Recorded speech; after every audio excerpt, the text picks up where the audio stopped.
Sejam bem-vindos, amigos cabeças de gasolina. Eu sou Carlos Del Valle, esse aqui é o Roda com Roda. Se você estiver ouvindo em podcast, esse é o Podcast F1 Brasil. Então, vamos lá, né? Hoje o nosso assunto é a temporada de 2001.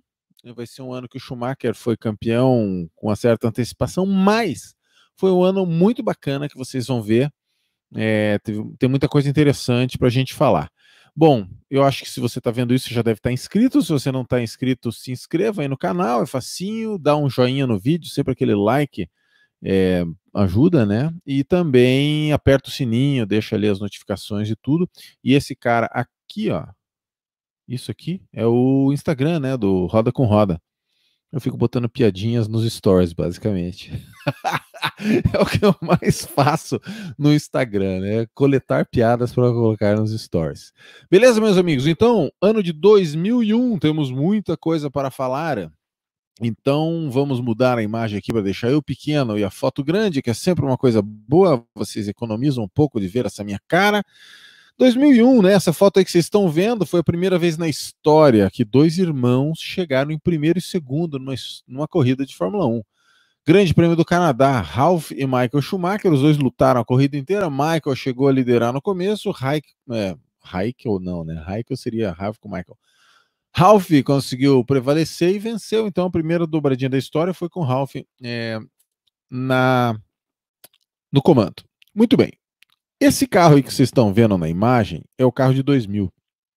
Eu trouxe essa imagem para falar da mudança de regulamento. A asa dianteira ela foi modificada, ela tinha que ser 5 centímetros mais alta. Isso foi numa tentativa de diminuir a velocidade em curva dos carros. Então, para fazer o carro não ser mais tão rápido em curvas, eles fizeram a asa mais alta. E, na minha opinião, os carros de 2001, que é o ano que a gente está falando, ficaram mais bonitos do que os carros de 2000. Você pega aqui, o que aconteceu? Esse pilar aqui que segura a asa em 2000, ele era comprido e o bico bem alto, né?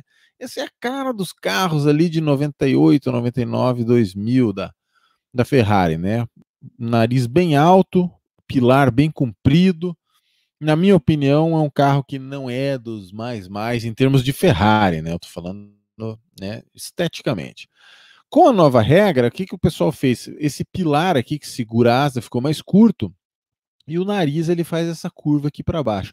Esse é o formato que ia ser o formato dos campeonatos do Schumacher 2001, 2, 3 e 4. Na minha opinião, são carros muito bonitos. Isso aqui eu vou falar daqui para frente. Por exemplo, você vê aqui o Barrichello, né? Rubens Barrichello pilotando aí a F2001. Inclusive a Ferrari resolveu fazer um sistema que ia perdurar por um certo tempo, né?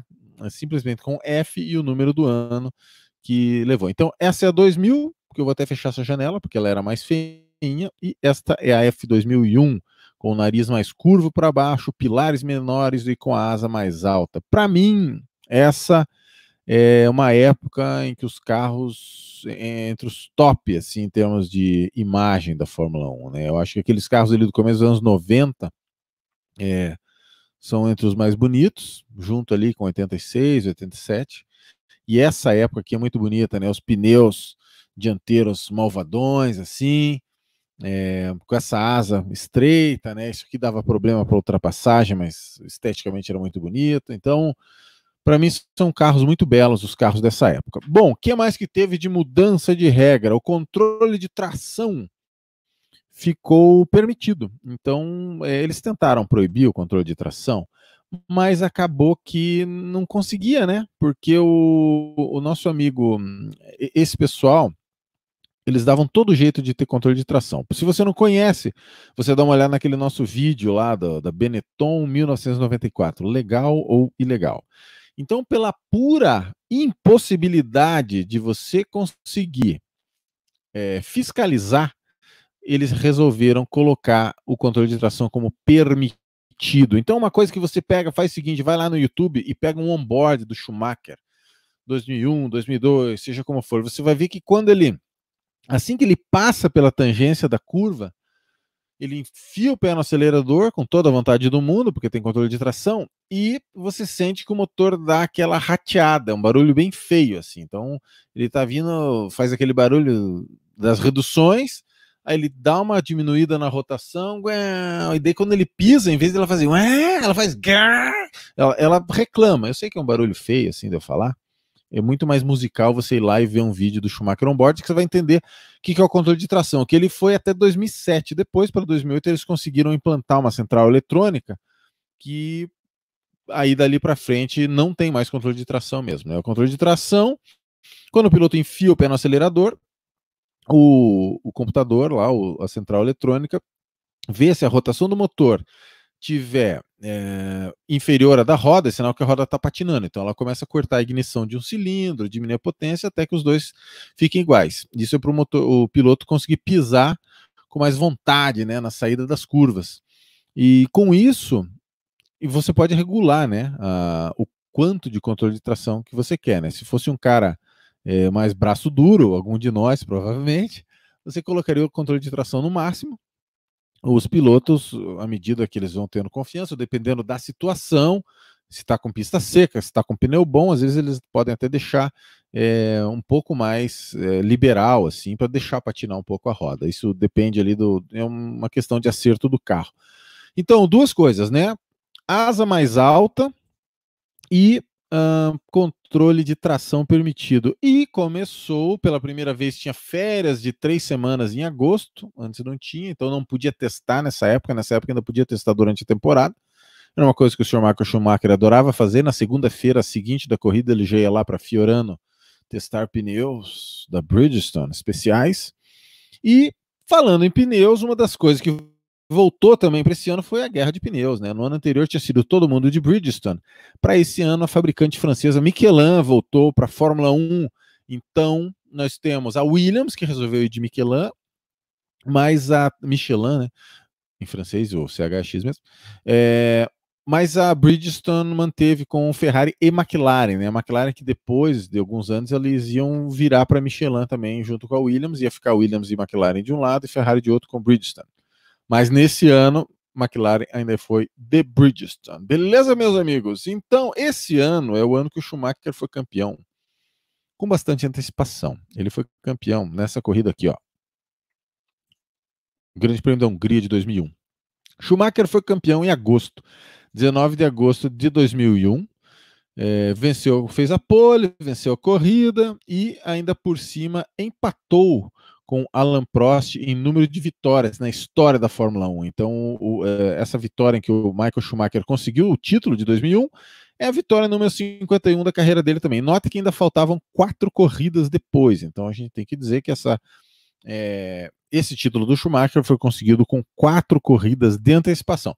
Os grandes prêmios da Bélgica em Spa, Itália, Estados Unidos em Indianápolis e Japão em Suzuka já não estavam valendo para a disputa do Mundial de Pilotos. E depois, na corrida seguinte, o Schumacher, nessa corrida da Bélgica aqui, ele superou, né, pela primeira vez o Alain Prost, alcançando a 52ª vitória. Então, são corridas importantes aí nesse ano, né? A gente já falou do Grande Prêmio do Canadá de 2001, que foi os irmãos Schumacher, que é uma efeméride importante. Ralf venceu o Schumacher em segundo, e também nós temos o Schumacher. Bom, o que a gente pode falar? O Schumacher, ele venceu com tanta antecipação que esse foi o penúltimo ano que o pessoal ainda conseguiu manter o sistema. Dei uma olhada aqui, assim, ó, o sistema de pontuação. Eu vou dar um pouco mais aqui, ó. O sistema de pontuação com 10, 6, 4 e assim por diante. Porque quando você dá 10 pontos para o vencedor, 6 pontos para o segundo, o que acontece é que às vezes, se tem um Schumacher da vida, ele é campeão em agosto. Porque o que vai acontecer no ano seguinte, em 2002? Ele vai ser campeão em julho ainda. Então você tem metade do ano já com o título decidido. Então esse é o penúltimo ano com esse sistema de pontos aqui, que é um sistema que de certa forma foi desenvolvido meio ali por causa do Senna, que era um cara que vencia muita corrida, mas também se metia em confusão, o carro quebrava, tal. Então eles resolveram, para evitar aquele lance que aconteceu em 88, principalmente, que o Prost fez mais pontos, mas nos descartes que o Senna acabou ganhando, eles colocaram 10 pontos para o vencedor. Isso lá no começo dos anos 90. Então, esse é o penúltimo ano.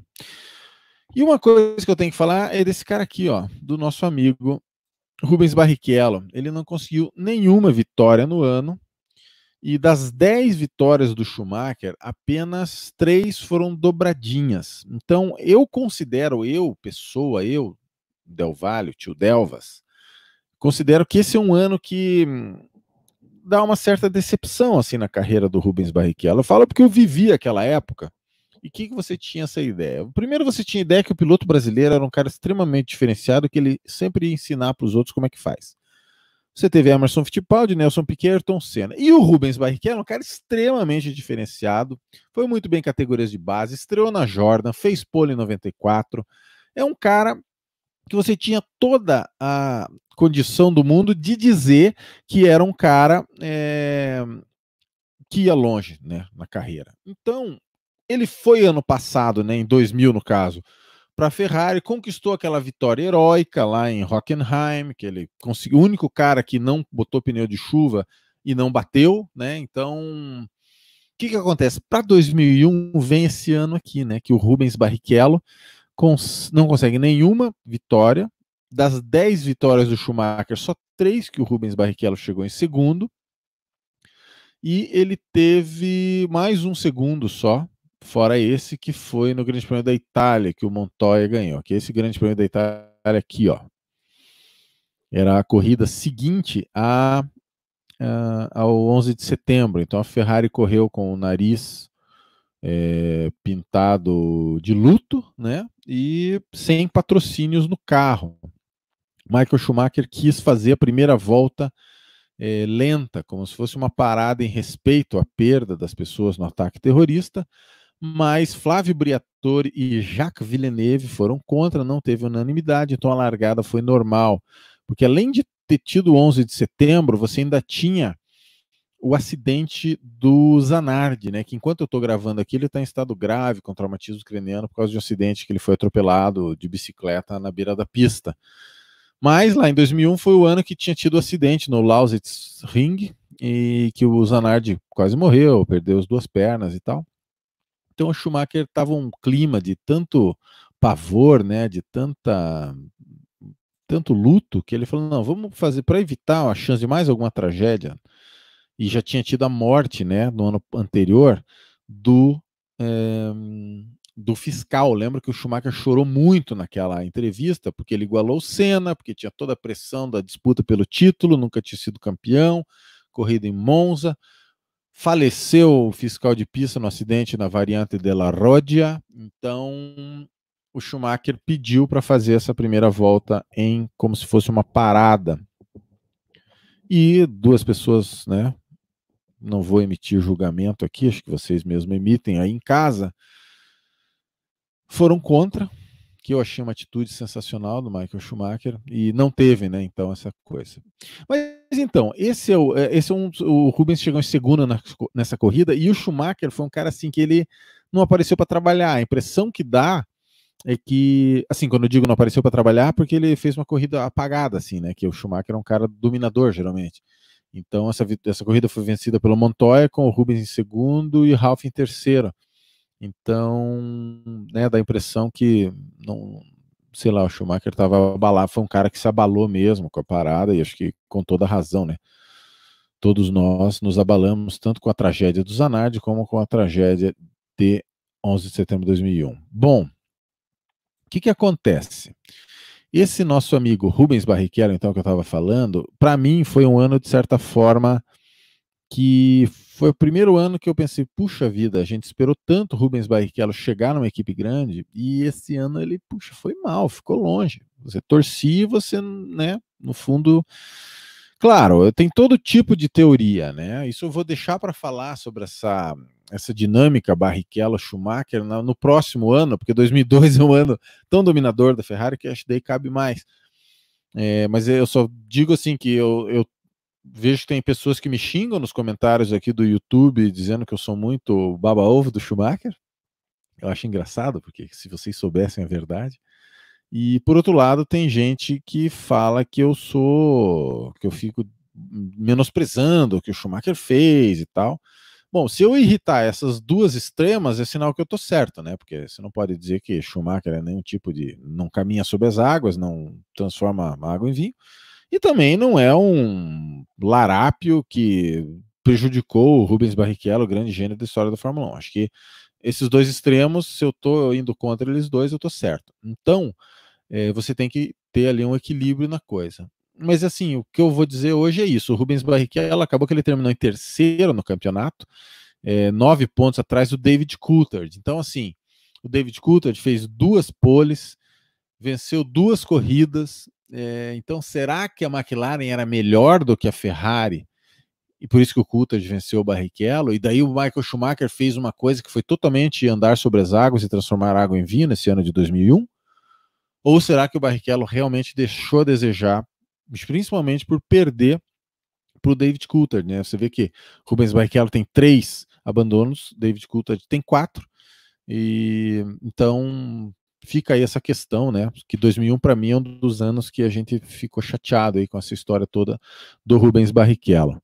Mas é isso aí, Ferrari F 2001, grande carro, assim, o Schumacher fez 11 poles e 10 vitórias com ela, né? Então, o que, que você vai falar de um carro? Então, isso, de certa forma, virou um pouco o jogo.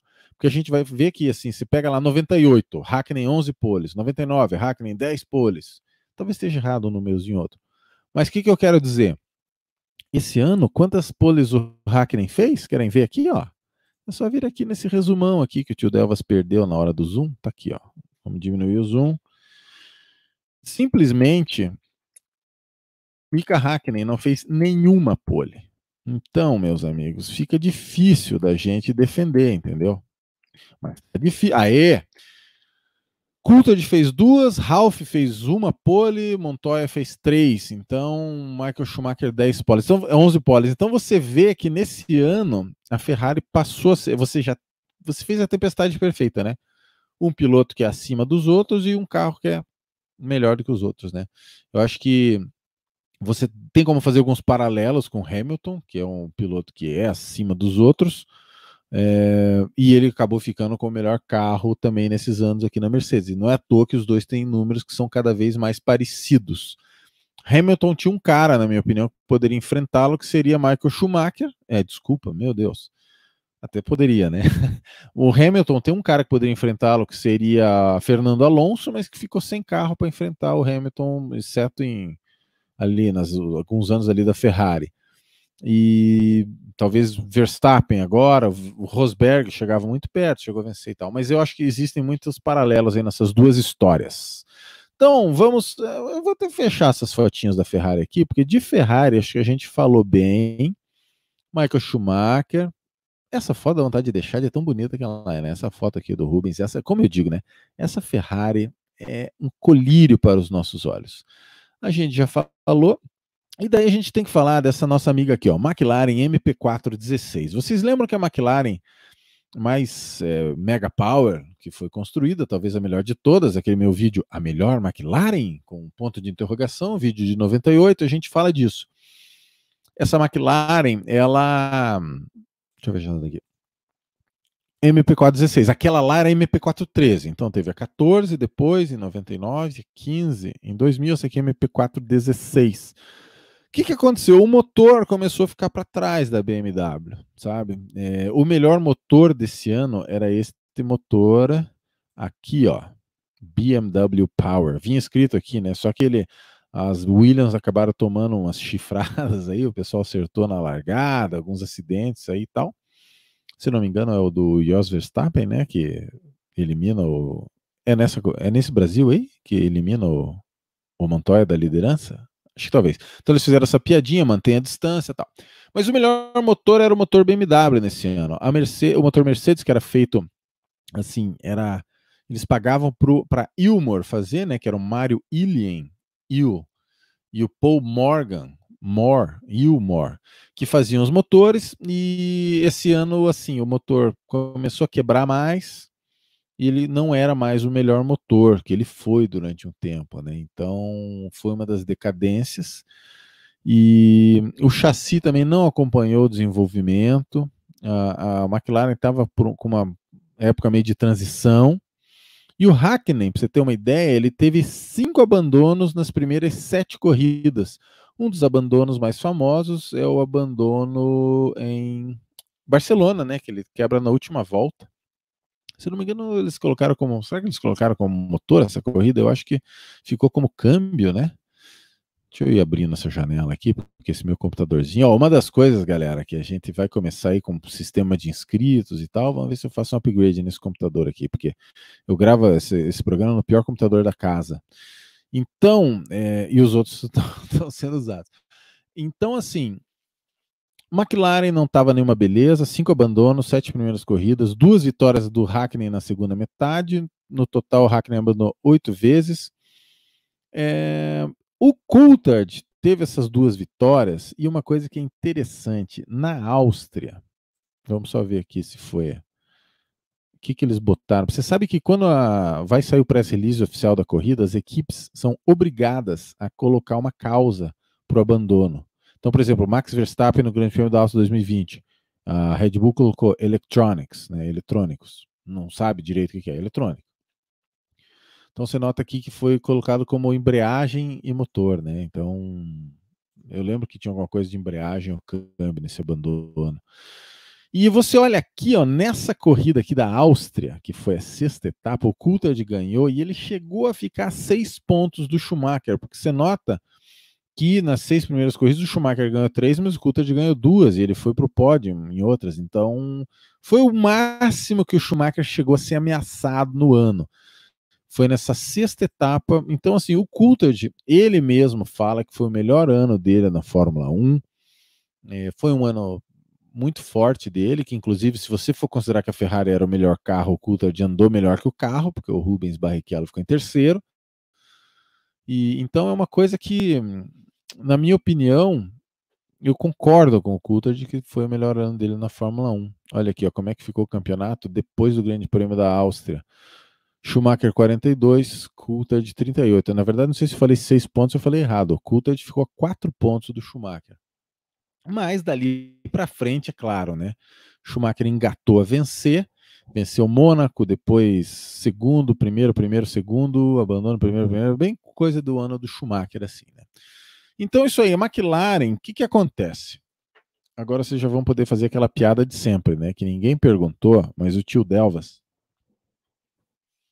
ele já vem com aquele livro que ele sempre fala, How to Build a Car, Adrian Newey. Por que esse livro é interessante o que ele fala? Porque o Adrian Newey, ele teve toda essa lua de mel com a McLaren, né? Lembra que ele chegou em agosto de 97, construiu a McLaren MP413 e em seguida ele já é campeão em 98 com a MP413. Muito bem. 99, campeão de novo. Mas o que acontece? Em agosto de 2000, que é esse ano, que assim, o Hakkinen, no ano passado, né? Teve uma coisa que aconteceu no meio do ano, em agosto, que foi o seguinte: eles foram lá para a França, na casa de verão do Ron Dennis. E tava quem? Vocês vão lembrar do Martin Whitmarsh, que era um cara que nunca me impôs muito respeito, assim, né? Parecia um cara que ele não tinha dureza, força, talento administrativo para ser chefe da McLaren. Ele que capitaneou a derrocada da McLaren, né? 2013, aquele carro ridículo do Pérez Button. Então, o que aconteceu? Em 2000, nesse almoço lá, estava Ron Dennis e Adrian Newey e Martin Whitmarsh. Olha só que história. Sentados em volta da piscina, vou agora fazer uma tradução simultânea aqui. Ron Dennis diz para Martin Whitmarsh e eu: olhe, a longo prazo, eu quero que vocês dois tenham as chaves da fábrica da McLaren. Eu vou me retirar um pouco, ficar um pouco mais longe, né? Ele fala, I'll step back, e vocês dois vão correr, né? Vão administrar a empresa, vão levar ela em frente. E o Adrian Newey fala, muito bem, isso é muito legal. Daí ele dá uma limpada na garganta, segundo ele, mas quando que vai ser isso? Aí o Ron Dennis responde, bom, eu não estou preparado para colocar ainda uma agenda assim nisso com datas, né? Mas eu quero que vocês se comprometam. Vocês estão preparados para fazer isso ou não? E o Martin Whitmarsh falou, claro, sim, claro, senhor Ron Dennis. Pois não, obrigado. E O Adrian Newey, ele fala, mas eu receio que eu não estava preparado para fazer uma coisa dessas e falei, não, me desculpe, Ron Dennis, mas por mais que eu goste de trabalhar aqui, eu não vou te dar a minha palavra e dizer que eu vou esperar eternamente até o dia que você vai decidir se aposentar. Aí o Adrian Newey, ele fala aqui, o Ron Dennis, que o ambiente, assim, parecia que bateu um vento gelado, assim, mesmo que você estivesse no verão lá do sul da França. E que ficou uma coisa meio. Nunca mais foi a mesma coisa, sabe? E daí o que acontece? O Adrian Newey, ele tem que renovar o contrato na metade de 2001. E vem o Ron Dennis e fala: então, você quer renovar? Pode renovar. Esse aqui é o teu novo salário. Nós vamos diminuir o seu salário. Aí o Adrian Newey chegou e falou: olha, Ron Dennis, eu não estou preparado para assinar um contrato que eu estou ganhando a menos. Ele até fala assim, de uma maneira meio como se estivesse se desculpando, fala: olha, eu sei que eu ganho bastante dinheiro, mas e que parece pecado, né? Tipo, você ganha 5 milhões, agora você vai ganhar 4. E que eu não vou querer, pô, você vai ganhar 4 milhões. Mas, na verdade, o ser humano não é assim que funciona, né? Ele falou, cara, eu não vou querer assinar, isso aí é um desaforo e tal. E nisso o Adrian Newey foi conversar com quem? Com um grande amigo dele dos tempos da Indy. Lembra que ele construiu os March da Indy, Bob Rahal, que estava armando a Jaguar, junto com o Nick Lauda. Então o Adrian Newey, falei, cara, eu acho que eu vou para essa Jaguar aí. E eles ofereceram uma grana para o Adrian Newey ir para Jaguar, para 2002, que era uma coisa absurda, assim. Que ele falou, cara, eu fiquei até com vergonha de tanto dinheiro que eles me ofereceram. E daí ele pegou, voltou pro Ron Dennis e falou, olha, Ron, acho que eu vou para Jaguar. E o Ron Dennis, você tá maluco? Como assim? Tal. Como se ele não tivesse, né, tentado diminuir o salário do Adrian Newey. E aconteceu assim, que o Ron Dennis montou toda uma operação, né, até a mulher do Ron Dennis foi junto para conversar com a mulher do Newey, para convencer ele a ficar e tal. E o Adrian Newey juntou com a mulher e falou, tá, vamos ficar. Só que assim, ele fala que foi certo, né? Ele explica aqui no livro depois que foi uma boa ideia eu ficar na McLaren, porque 2 meses depois o Bob Rahal já foi demitido da Jaguar, né? Porque tinha muita ingerência da Ford, da empresa, querendo mandar nos detalhes da equipe, e a gente já sabe, de Toyota, tantas empresas, que nada disso deu certo, né? Você tem que ter o pessoal que toca a equipe com carta branca, igual o Jean Todt foi, igual o Toto Wolff foi, senão não dá certo. Então, você vê que a relação no verão de 2000, ali na metade do ano de 2000, teve aquela cena na piscina. Depois, em 2001, a renovação foi muito desagradável. E o que aconteceu? Olha aqui que o Adrian Newey fala. Então, o Ron Dennis me manteve na McLaren, mas ele não gostou disso. Ele não gostou que ele não gostava do fato de um dos seus empregados ter se tornado praticamente indispensável. E, de certa forma, meio que pediu resgate para ele, né? Ele quer dizer assim, meio que fez chantagem com ele por grana e tal. Então, ele, sem o Adrian Newey saber, ele encarregou o Martin Whitmarsh de se encarregar que isso nunca mais ia acontecer de novo, deles dependerem de um cara só, de um projetista. Então, isso é uma coisa que eu já tinha ouvido falar muitas vezes nos últimos anos, que é o tal do sistema de administração em matriz da McLaren. A McLaren não tem um chefão que manda violentamente em tudo. Ele tem uma estrutura que parece aquela, né, quem está no ensino médio ali, fazendo vestibular, a matriz, né, uma coisa que é meio um quadrado, onde um lado se conecta com o outro, tal. Então, o Martin introduziu um sistema de matriz, uma estrutura em matriz para os departamentos de engenharia, que era um sistema que não tinha como trabalhar, segundo o Adrian Newey, não tinha como trabalhar, complexo, desnecessariamente complexo, e que tinha chefes de departamento, criadores de performance, que eram conhecidos como mulás, né? Na época estava na moda por causa do 11 de setembro e tal. E claro que não funcionou, e ainda por cima eles mudaram para aquela nova fábrica lá. Aquela, quando você hoje, a fábrica na McLaren, aquela coisa lindíssima. Aquilo lá é coisa do Ron Dennis. Ela é inteira cinza, você não pode nem ter a tua foto da família em cima, porque senão ia quebrar o cinza. O Ron Dennis, ele tem que olhar lá do mezanino, isso é uma coisa cinza, com todas as linhas iguais, assim. O Adrian Newey fala que Se você quer irritar o Ron Dennis, você vai conversar com ele na sala dele, aí tem uma pilha de papéis, você dá sem querer, se apoia e dá uma esbarradinha assim. O Ron Dennis, ele vai ficar conversando com você e olhando assim para aquela pilha, incomodado até ele ir lá e acertar a pilha. Então, o Adrenir começou a já não ser mais, né? E ele fala que esse sistema cobrou seu preço. Os carros já de 2001, o carro de 2001 já não foi tão bom, só fez 2 poles, né? Dá para dizer. E de 2002 ele fala que realmente foi um carro ruim, assim. Ele só ia fazer um carro bacana, mega power, mega blaster mesmo, para 2005 de novo, né? Aquele carro do Kimi que ele perdeu para o Alonso, MP420. Esse carro vai ser muito legal quando a gente for falar. Então, e em 2001, o lado Mor da Ilmor, que é o Paul Morgan, ele morre num acidente aéreo. Ele gostava de aviões antigos e tal. Ele acaba manobrando o avião no chão, lá um daqueles, não era um Spitfire, mas era um avião similar. Ele acelera o avião capota no chão e ele morre no acidente. Paul Morgan, o cara que é o Mor da Ilmor. O engenheiro que mexia com os motores mais diretamente era o Mário Ilien. Mas o Paul Morgan que tocava muito essa parte administrativa financeira. Então, ele morrendo, o Mário William começou a ter que mexer muito com essa parte administrativa também, ficou sobrecarregado e deu uma caída nos motores, tanto em performance quanto em confiabilidade. Então, de 2000 para 2001, a casa da McLaren deu uma caída. Então, isso explica um pouco, de certa forma, o que aconteceu ali, né? Que 2001, 2002, a gente ficou meio sem McLaren, a Williams ainda estava se acertando, e acabou que Schumacher e mais uma Ferrari que não estava com nenhum desses problemas aí, acabou que foi essa lavada, né? Então, né, já falamos o nosso. A gente sempre pode citar esse livro, é muito legal.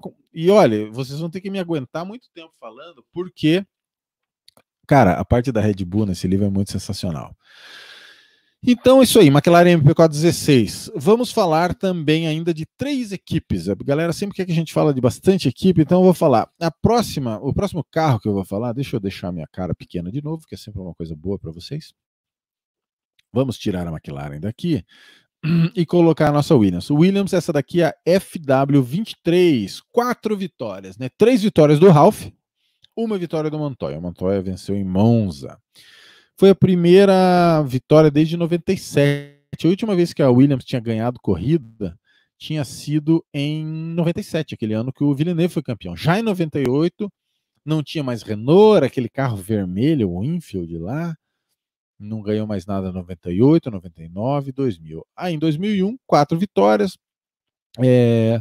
Juan Pablo Montoya estreou na Fórmula 1, ele chegou como campeão da kart lá, né, que a gente chama de Indy, mas teve aquela época que ficou separado kart e IRL, e o Montoya tinha sido campeão da Fórmula 3000 também.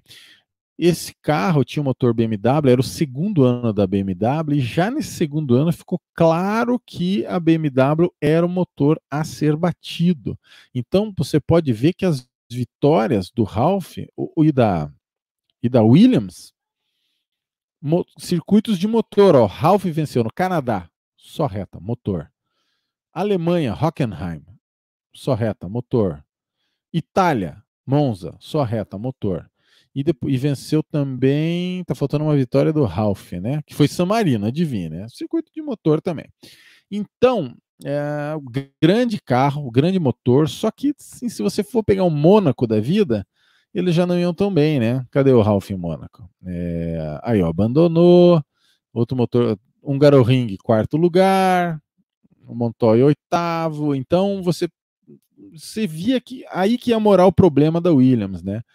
E claro, apesar de ser potente o motor, as Williams terminaram só metade das corridas. Se você somar entre Ralph e Montoya, era para eles terem terminado, né? 17 mais 17, 34 vezes, eles terminaram aproximadamente metade disso, somando os dois. Então ainda era um motor frágil.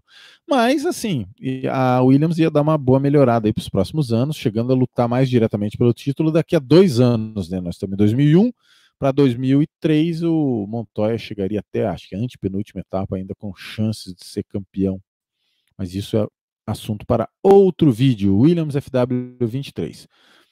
Essa nossa Benetton, o Benetton B201, né? Jenson Button, é um cara que estreou esse ano, no ano 2000, e esse ano aqui é o seguinte, é o último ano com o nome Benetton. Já a Renault já tinha comprado a equipe, a Renault comprou em 2000. Aí eles ainda chamou Benetton, mas já com motor Renault, chamava Benetton Renault. E tinha esse V10, que era um V10 assim, naquela filosofia de abaixar o centro de gravidade do carro, então era um V10 bem aberto. Vocês lembram que a gente falava que tinha V10 a 70 graus, 72, 75 graus, e aquele da Ferrari era a 90 graus, né, que ficou um pouquinho mais aberto. Motor em V a 90 graus é mais ou menos o standard, né? Esse aqui era um V aberto a 111 graus, ou seja, ele era quase, né?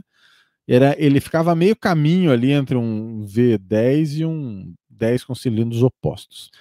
Mas vibrava muito, esses motores com V muito abertos acabam vibrando muito, em alguns casos, e também a confiabilidade não era nenhuma beleza. Então, assim, eu falei Button estreante. Não precisa nem reclamar nos comentários, desculpem. Era o segundo ano. Né? O Button estreou na Williams em 2000, foi para a Benetton em 2001. Só que ele foi mal, né? Quando ele e o Fisichella chegavam, geralmente o Button chegava atrás do Fisichella. Então, o Fisichella chegou 6 vezes na frente do Button e o Button chegou na frente do Fisichella apenas uma. O Fisichella fez um pódio e 8 pontos e o Button fez apenas 2 pontos na temporada. Então, esse é o famoso ano em que o Briatore fala que o Button é um playboy preguiçoso, lazy playboy. Um poste, aquela coisa toda. E quase que o Button não conseguiu ficar para 2002, mas acabou ficando na Benetton para o ano seguinte. Lembrando que essa semana que eu estou gravando aqui, 10 de julho de 2020, se você estiver no Dark ouvindo isso aqui em 2052, não, é de 33, né? Se você estiver ouvindo isso aqui em 2053, você saiba que nesse ano, essa semana aqui, eu ouvi o podcast com o Ricardo Patrese. E ele fala assim: o cara pergunta pro Patrese, ô Patrese, quando você foi lá para Benetton, desculpa, quando você foi para Benetton, né? O Patrese foi para Benetton em 93, o último ano da carreira. O Nelson Piquet deu algum conselho? Daí o Ricardo Patrese fala assim: ele falou para eu cuidar com o Briatore. E o Ricardo Patrese, ele meio que fala: olha, o Briatore meio que encerrou a minha carreira, assim, porque ele já na metade do ano ele falava que o Ricardo já está tendo que aposentar, porque o Schumacher acaba com a vida dele, ele não está conseguindo acompanhar e tudo mais. Quase que o Ricardo Patrese acabou indo para Williams em 94. Ele quase que foi para o lugar do Damon Hill. Ele fala até que a dupla que o Cesare Fiore queria na Ferrari, que era Senna Patrese, talvez fosse Senna Patrese em 94, daí acabou que não deu certo. Quando o Senna morre, eles chamam o Patrese, mas quando ele vai sentar no carro, ele fala: não, desculpa, vou aposentar mesmo. Mas fica essa coisa que o Briatore é um cara que ele fez bullying com muitos pilotos, né? Ele tem um currículo muito, muito rico, né? Porque o Briatore, né, o Nelsinho falava, né, que ele é o seguinte: se você não for bem nessa corrida, para semana que vem eu já tenho um novo piloto. Patrese, Button e tantos outros, né? Então é o jeito dele. Né? Tem gente que fala que ele tira o máximo de cada pessoa agindo dessa maneira. Não vou emitir julgamento aqui. Eu já falei que eu não ia julgar o Briatore naquela história da largada em Monza. Temos mais um carro para falar, né? Quem gosta que a gente fala de carros um pouco mais do fim do grid, não é tanto do fim do grid. Esse carro aqui, a Sauber C20, é um baita carro. Ela tem isso aqui, ó, que não está muito fácil de ver na foto, que é o Double Kill. É o primeiro carro com quilha dupla na história da Fórmula 1. Antigamente, nos anos anteriores, o pessoal fazia uma quilha aqui embaixo, que é onde se inseriam os braços da suspensão. Então, o que a Sauber teve a ideia é fazer duas quilhas. Então, você tinha quilhas menores, os braços da suspensão iam nessa quilha e ficava um espaço aberto aqui no meio que melhorava o fluxo de ar para o assoalho do carro. Então, se você for pesquisar alguma coisa sobre suspensão de Fórmula 1, suspensão dianteira, você tem, era monokill antes, né? Uma quilha, aí quilha é K-E-E-L, né? Kill. Daí essa aqui é twin kill, quilha dupla, quilhas gêmeas. E depois eles inventaram o Zero Kill, né? Que ele só pega o braço da suspensão e vem direto aqui. Isso faz um esforço muito maior, dinâmico, né, no braço, só que acabou sendo a melhor solução. Os pilotos eram esse cara aqui, ó, ainda com espinha na cara, primeiro ano de Fórmula 1, Kimi Raikkonen, apenas 21 aninhos, nunca tinha guiado nem Fórmula 3, ele foi direto da Fórmula Renault para a Fórmula 1. E o pessoal dizia na época que era uma temeridade você levar um cara tão novo, tão inexperiente, não andou de Fórmula 3000, de Fórmula, né, nem Fórmula 3, você está de brincadeira comigo, só guiou Fórmula Renault, e na verdade, Kimi Raikkonen foi lá, fez um primeiro final de semana da vida dele irrepreensível e chegou em 6º lugar. Na verdade, ele chegou em 7º, mas o pessoal tomou umas punições, acho que o Jos Verstappen, se eu não me engano, e o Kimi é um daqueles raros pilotos que marcam ponto na sua estreia na Fórmula 1. Por exemplo, Jean Alesi foi assim também. Villeneuve não conta porque estreou de Williams, mas marcou ponto na estreia também. Então, e a dupla desse cara era um cara muito bom também, Nick Heidfeld. O Nick Heidfeld conseguiu ter um pódio, né? Grande Prêmio do Brasil. Então, foi um grande ano para Sauber, motor Ferrari, Sauber C20. Para quem não sabe, C é de Cristina, que é a mulher do Peter Sauber. Então, todos os carros da Sauber chamam C alguma coisa. Essa aqui é C20 com motor Ferrari. Eles chamam, igual a Red Bull chamava o motor Renault de motor Tag Heuer, eles chamavam o motor Ferrari de motor Petronas. Então, era Sauber Petronas. Os pilotos de antes eram Mika Salo e Pedro Paulo Diniz, brasileiro.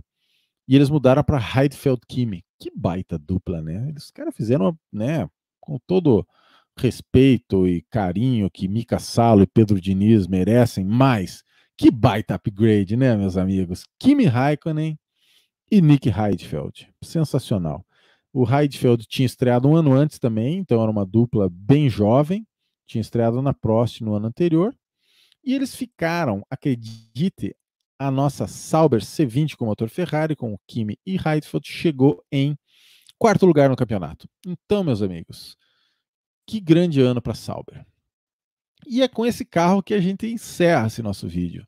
Eu só tenho que dizer que, olha, talvez eu diga isso muitas vezes, então não quero soar repetitivo, mas a reação das pessoas, os comentários no YouTube, é engraçado como a Fórmula 1 desperta essa paixão, né? Nós somos uma comunidade muito apaixonada, né? Como a galera gosta de conversar sobre o que aconteceu em cada ano, né? Eu gosto muito de falar dessa parte dos carros mesmo. Eu acho que tem muita gente pelo planeta inteiro que fala da parte humana, né? Ah, eu acho esse cara babaca, acho aquele cara bonzinho, isso, aquilo.